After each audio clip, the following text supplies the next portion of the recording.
Good morning, students. Today we will study energy level diagram. So my topic is energy level diagram. Already you are aware with the formula energy minus RCH Z square by N square. तो यहाँ पे R है Rydberg constant and its value is 1.09 into 10 to the power 7 per meter. C is speed of light, already you are aware, and H is Planck constant and its value is 6.6 into 10 to the power minus 34 joule second. तो अगर हम इन सबको inter कर दें और इस energy को electron volt में कन्वर्ट करें, that the value comes to be minus 13.6 Z square by N square electron volt. You can directly use this formula in the examination. तो हाइड्रोजन के लिए Z की वैल्यू 1 हो जाएगी, तो 1 रखिए तो क्या आ जाएगा minus 13.6 N square electron volt. तो if we put value of N equal to 1, then we get energy of ground level. n बराबर 1 पे एनर्जी ऑफ ग्राउंड लेवल, तो 1 रखेंगे तो ये क्या आ जाएगा minus 13.6 इलेक्ट्रॉन वोल्ट। तो ग्राउंड लेवल की एनर्जी minus 13.6 इलेक्ट्रॉन वोल्ट हो गया। उसके बाद E2 सेकंड लेवल की एनर्जी, तो minus 13.6 अपॉन 2 का square, it is minus 3.4 electron volt. इसी तरह से थर्ड लेवल फोर्थ लेवल की एनर्जी, और इंफिनिटी पे एनर्जी क्या होगी 0। अच्छा, एनर्जी लेवल डायग्राम आप ऑलरेडी जो है इस फार्मूले से अवेयर है, 1 by lambda is R Z square 1 upon n1 square minus 1 upon n2 square. R क्या है रिडबर्ग कांस्टेंट, तो हाइड्रोजन के लिए जेड की वैल्यू 1 हो जाएगी, तो हम डायरेक्टली इस फार्मूले को यूज करेंगे। अब आप यहाँ ध्यान से देखिए, हम यहाँ एनर्जी लेवल डायग्राम प्लॉट किए हैं। ये ग्राउंड लेवल है, ये फर्स्ट एक्साइटेड लेवल है, यानी n बराबर 2 है, फिर 3 है, 4 है और अप टू इंफिनिटी। जैसे जैसे ऊपर जा रहे हैं, what you are watching that spacing between the energy level is decreasing and ultimately here few levels are merge. Now, if the transition ends on n equal to 1, starting from any level, किसी भी level से आवे, and if ends on n equal to 1, then it is Lyman series। तो Lyman series में आप देख रहे हैं 2 से आ सकता है, पॉसिबिलिटी है 3 से, 4 से, 5 से, 6 से, इंफिनिटी से। तो all these lines are known as Lyman series, and Lyman series occur in ultraviolet region।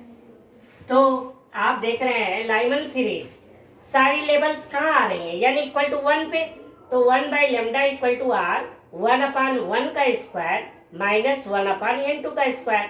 तो 1 पे लाइंस कहाँ से आ सकती हैं, 2 से आ सकती हैं, फ्रॉम 3 फ्रॉम 4, तो n2 की वैल्यू 2 3 4 अप टू इंफिनिटी।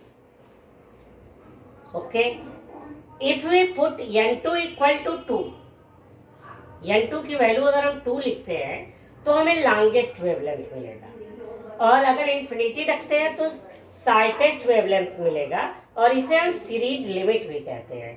तो जो लाइमन सीरीज की पहली लाइन है, यानी n2 बराबर 2 पे रखने पे ये यल अल्फा लाइन है, ये यल बीटा लाइन है, इसी तरह यल gamma line. Now the most important series is Balmer series. बहुत इंपॉर्टेंट है Balmer series.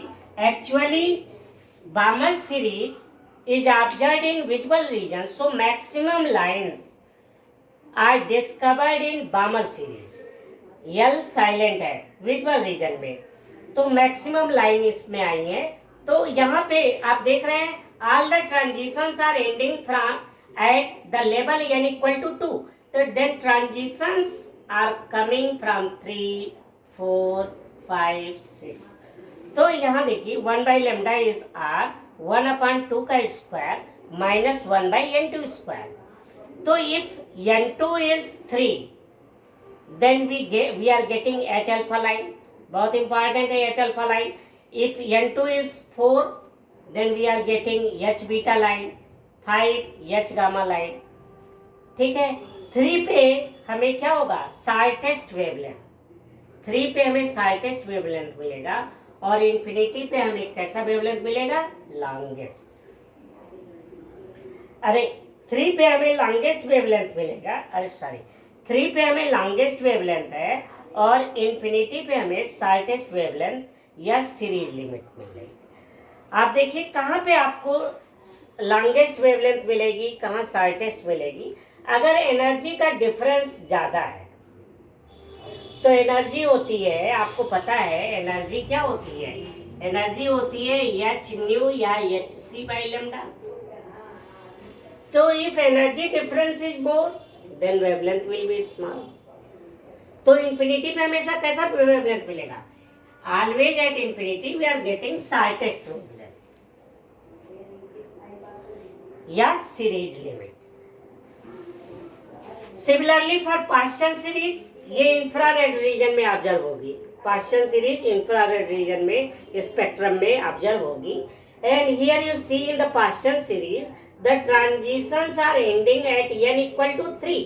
So the transition में start from 4, 5, 6, 4, 5, 6 up to infinity. यहाँ भी आप देखिए अगर 4 रखेंगे तो लॉन्गेस्ट आएगा, इन्फिनिटी रखेंगे तो शॉर्टेस्ट आएगा. इसी तरह से ब्रैकेट सीरीज है, ये भी इंफ्रारेड में है. तो 1 बाई लेमडा आर 1/4 का स्क्वायर माइनस N2 स्क्वायर. यहाँ N2 की वैल्यू 5, 6 उसी तरह से हो जाएगा, एक एक लेवल आप बढ़ा दीजिए.